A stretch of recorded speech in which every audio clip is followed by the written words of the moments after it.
to destroy Judge Kavanaugh. Pay up.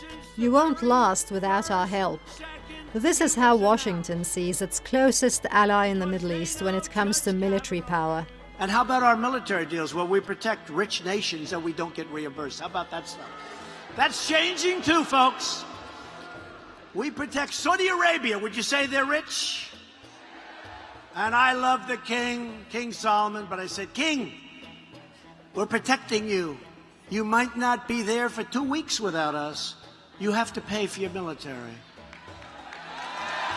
But what is behind such undiplomatic yet honest remarks by the man who chose Saudi Arabia as his first foreign destination after the presidency?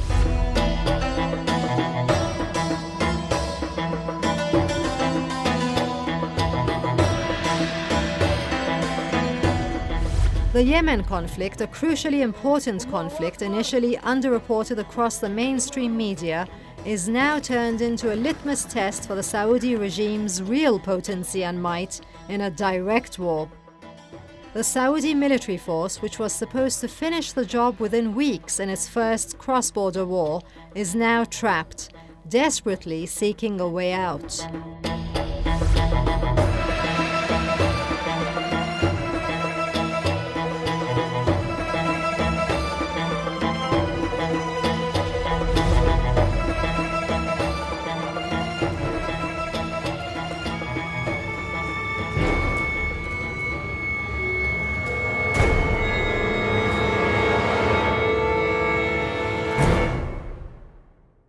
After almost 4 years of waging an all-out air campaign on its southern neighbor Yemen, Saudi Arabia seems to be no closer to reaching its goals. It has bitten off more than it can chew. In contrast to what was initially trumpeted as a quick and decisive storm, almost all political and military observers now regard the Saudi adventurism in Yemen as nothing but a strategic blunder. We have seen Malaysia withdrawing its troops from Saudi Arabia when the new elected Prime Minister Mahathir Mohamad withdrawn his forces from Saudi Arabia.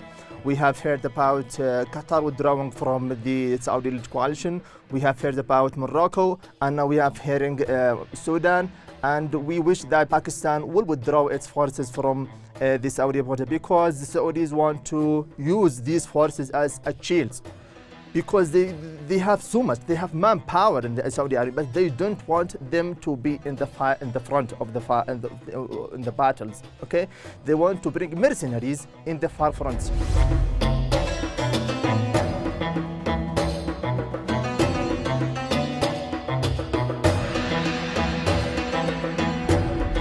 The regime, which was obsessed with media at the start of the conflict, is now desperately trying to block any news coverage surrounding the conflict, barring impartial and independent journalists from entering Yemen, while anxiously controlling the flow of information out of the lands once regarded by the regime as its own backyard.